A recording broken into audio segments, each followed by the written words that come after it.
நமஸ்காரம். நான் உங்கள் மருத்துவர் சிவகுமார், தியான் ஹெல்த் கேர் மருத்துவமனை. பொதுவாக இன்ஸ்டாகிராம், ஃபேஸ்புக் இதில் தான் நம்ம வீடியோஸ் போட்டுட்ருக்குறோம். இதில் எல்லாருமே நிறைய யங்ஸ்டர்ஸ் தான் பார்க்குறாங்க. ஆனால் இதில் ரொம்ப முக்கியமான விஷயம், 50 வயசுக்கு மேலே உள்ளவங்களுக்கு தான் நிறைய மருத்துவ நோய்கள் வருது. அதனால் 50 வயசு மேலே உள்ளவங்களுக்கு என்னென்ன மருத்துவ பிரச்சனைகள் வரும், அதுக்கான தீர்வுகள் என்ன, முன்னெச்சரிக்கைகள் என்னன்றதை இந்த வீடியோவில் நம்ம தெளிவாக பார்ப்போம். 50 வயசு மேலே உள்ளவங்களுக்கு வரக்கூடிய நோய்கள் என்னென்னு பார்த்தீங்கன்னா, சர்க்கரை நோய், இரத்த அழுத்தம், இருதயம் சம்பந்தமான நோய்கள், பக்கவாதம், கல்லீரல் சம்பந்தமான நோய்கள், தைராய்டு சம்பந்தமான பிரச்சனை, நம்மளுடைய ஆண்களாக இருக்காங்க அப்படின்னா ப்ராஸ்டேட் சம்பந்தமான நோய்கள், பெண்களாக இருக்கிறாங்கன்னா அவங்களுக்கு கர்ப்பப்பை சம்பந்தமான நோய்கள், இல்லைனா எலும்பு சம்பந்தமான நோய்கள். இதெல்லாம் 50 வயசுக்கு மேலே ரொம்ப சாதாரணமாக எல்லாருக்கும் வரக்கூடியது. வயசை தாண்டினவங்க மாதம் ஒரு முறை கண்டிப்பாக உங்களோட எடை மற்றும் உயரத்தை செக் பண்ணிக்கோங்க. இதுலேருந்து ஒரு பிஎம்ஐ வேல்யூ கிடைக்கும். இந்த பிஎம்ஐ வேல்யூ கரெக்டான வேல்யூவாக இருக்கான்னு பார்த்து அது அதிகமாக இருந்தால் அதை குறைக்கிறதுக்கு முயற்சி பண்ணுங்கள். ரொம்ப கம்மியாக இருந்தால் பேலன்ஸ் பண்ணுறதுக்கு பாருங்கள். அதே மாதிரி உங்கள் பிபியை மாதம் ஒரு தடவை செக் பண்ணுங்கள். உங்கள் சர்க்கரையோட அளவை காலை வெறுவயத்துலேயும் சாப்பிட்டதுக்கப்புறமும் கரெக்டாக இருக்கான்னு நீங்கள் பார்த்துங்க. இது மட்டும் இல்லாமல் யூரின் டெஸ்ட்டை மாதம் ஒரு தடவை செக் பண்ணுங்கள். ஏன்னா பல நோய்கள் யூரின் டெஸ்ட்டில் நம்ம ஆரம்பத்திலே கண்டுபிடிக்கிறதுக்கான வாய்ப்புகள் இருக்குது.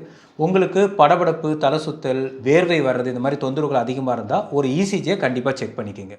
அதே போல் 6 மாதத்துக்கு ஒரு தடவை கம்ப்ளீட் பிளட் கவுண்ட், சிபிசின்னு சொல்லுவாங்க. இதில் நம்மளோட வெள்ளை அணுக்கள், நம்மளுடைய சிகப்பு அணுக்கள், நம்மளுடைய தட்டை அணுக்கள் இது எப்படி இருக்குது, அதில் ஏதாவது மாறுபாடு இருக்கான்னு நம்மளுக்கு தெரியும்.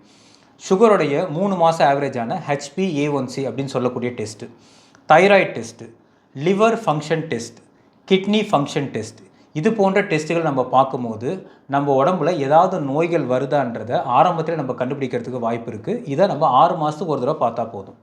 வருடத்துக்கு ஒரு முறையாவது நம்ம கால்சியம் டெஸ்ட் எடுத்து பார்க்கணும். விட்டமின் டி எவ்வளோ இருக்குன்றதை பார்க்கணும். விட்டமின் B12 எவ்வளோ இருக்குன்றதை பார்க்கணும். ஒரு ஜென்ரல் எக்ஸ்ரே, ஒரு அல்ட்ராசவுண்ட் அப்டமன், எலும்பு பிரச்சனை உள்ளவங்களுக்கு எலும்பு மஜ்ஜி பரிசோதனை, இல்லை எலும்பு அடர்த்தி எவ்வளோ இருக்குன்னு பார்க்கக்கூடிய டெக்ஸா ஸ்கேன், இந்த பரிசோதனைகளை நம்ம வருஷத்துக்கு ஒரு தடவை பார்க்கும்போது நோய்கள் வர்றதை முன்கூட்டியே நம்ம கண்டுபிடிக்கலாம். இல்லை டாக்டர், நீங்கள் சொல்கிற டெஸ்ட்லாம் ரொம்ப பெரிய லிஸ்ட்டாக இருக்குது, அதனால் ஞாபகம் வச்சிங்களோ நீங்கள் ஃபீல் பண்ணுறீங்களா? ஜனவரி மாதம் வரப்போகுது, புது வருஷம் ஆரம்பிக்க போகுது.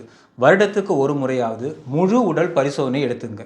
உயிர் நோக்கம்ன்ற பேரில் நம்ம மருத்துவமனையில் நான் சொன்ன எல்லா டெஸ்ட்டையும் சேர்த்து ஒரே டெஸ்ட்டாக எடுத்து கொடுக்குறோம். இதில் 92 வகையான டெஸ்ட்டுகளை பார்த்துட்டு நம்ம உடம்புல ஏதாவது பிரச்சனைகள் இருந்தால் அதுக்கு முன்கூட்டியே மருந்துகள் இல்லாமல் ஏதாவது செய்ய முடியும்னா நம்ம செஞ்சுக்கலாம். மருந்துகள் எடுக்கணுன்னாலும் அதுக்கான உணவு முறைகள் எல்லாமே எங்களுடைய மருத்துவர்கள் உங்களுக்கு தெளிவாக எடுத்து சொல்லுவாங்க.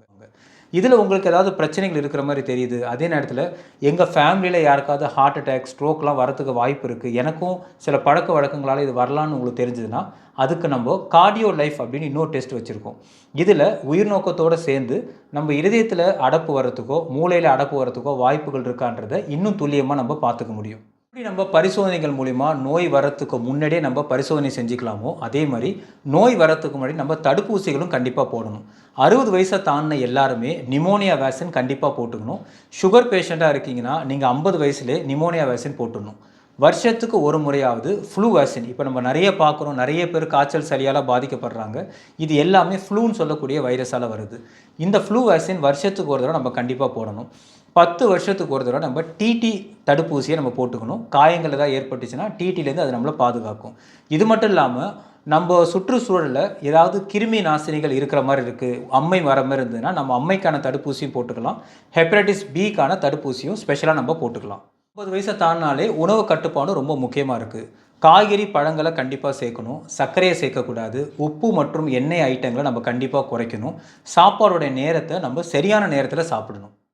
உடல் பயிற்சி பொறுத்த வரைக்கும் நம்ம 30லேருந்து 45 நிமிஷம் கட்டாயம் உடல் பயிற்சி செய்யணும். உங்களால் என்ன செய்ய முடியுமோ அதை தொடர்ந்து செஞ்சாலே போதும். நல்ல தூக்கம் 8 மணி நேரம் கிடைக்கணும். தியானம் மற்றும் அமைதியான இடத்துல இருங்க. ஆனந்தமான சூழலை உருவாக்குங்க. முதுமை என்பது ஒரு நோய் அல்ல, அது ஒரு வழி. இதை நாம் சரியாக பயன்படுத்திக்கிட்டால் நம்ம எல்லார் மாதிரியும் 100-90 வயசு சந்தோஷமாக வாழலாம்.